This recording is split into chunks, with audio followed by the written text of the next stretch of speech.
খৌরকার গোবিন্দবাবুর নেতাজি প্রেম। পূর্ব মেদিনীপুরের কোলাঘাট ব্লকের অন্তর্গত সিদ্ধা গ্রামের এক খৌরকার নাম গোবিন্দ মান্না। এই গোবিন্দবাবু প্রায় 36 বছর ধরে খৌরকারির কাজের সাথে যুক্ত। দীর্ঘদিন ধরেই তার একটি সেলুন রয়েছে সিদ্ধা গ্রামে, তবে তার সেলুনের নাম নেতাজি সেলুন। গোবিন্দবাবুর কথায় তিনি ছোট অবস্থা থেকেই নেতাজি সম্বন্ধে একটু পড়াশুনো করেছেন। নেতাজির প্রতি তার অগাধ শ্রদ্ধা ও ভালোবাসা রয়েছে এই মহান দেশপ্রেমীর প্রতি। তাই নেতাজির প্রতি শ্রদ্ধা রেখেই দোকানের নামকরণ করেছিলেন নেতাজি সেলুন। তবে এই গোবিন্দবাবু প্রতি বছর 23শে জানুয়ারি অর্থাৎ নেতাজির জন্মদিনে কাল সারাদিনের পারিশ্রমিক উৎসর্গ করেন নেতাজির প্রতি।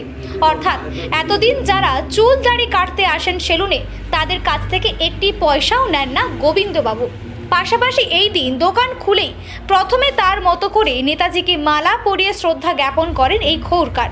সব মিলিয়ে নেতাজির প্রতি তার অগাধ আস্থা ভালোবাসার কারণে গোবিন্দবাবু সারাদিনের পরিশ্রমটাই উৎসর্গ করেন নেতাজির প্রতি।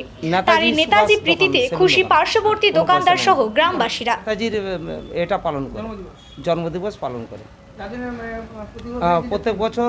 উনি কোনো পয়সা নেননি, এই দিনটা উৎসর্গ করেন। হ্যাঁ, উৎসর্গ করে বিনা পয়সা সবাইয়ের জন্য কাটেন। নেতাজির ভক্ত, কিন্তু এরকম আমাদের দেশের বহু ছেলে যদি এরকম প্রোগ্রামটা চালায় আমার খুবই ভালো লাগবে। আপনার নাম? দেবরঞ্জন মাই। নেতাজি রাখলাম ছোটোবেলায় যখন কলকাতায় কাজ শিখতে যাই, সেখানে কাগজ পড়ে বা অনেক নেতাজি প্রেমী মানুষের সঙ্গে এসে আমার নেতাজির প্রতি খুব ভালোবাসা জন্মায়। সেই কারণেই তখন থেকেই চিন্তা করি যে কোনোদিন যদি দোকান করি নেতাজির নামে দোকানের নাম রাখি। এখানে দোকান করেছি ধরুন 1989 সালে।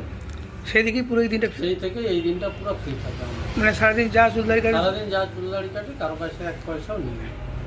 আজ কতগুলো চুলদারি কাটলেন? আজ অনেকেরই কেটেছি, তবে অন্যান্য বছর যে ধরনের ভিড় হয়, আজকে তো আমাদের সরস্বতী পুজো পড়ে যাওয়ার জন্য অনেকটাই ভিড় কম, তো মোটামুটি অনেকজনই কেটে। 50-এর উপরে করেছে। কারো কাছে একটা পয়সা নেই? না, একটাও পয়সা নেই। আমি যে কাজটা করি আমার শ্রমটা আমি নেতাজির নামে উৎসর্গ করি। শুধু পার্শ্ববর্তী দোকানদার নয়, গ্রামেরও অনেকেই আমাকে ভালো বলে এবং এর জন্য আমি খুব খুশি হই। আপনার নাম? আমার নাম গোবিন্দ মান্না, বাড়ি? বাড়ি সিদ্ধা গ্রামে।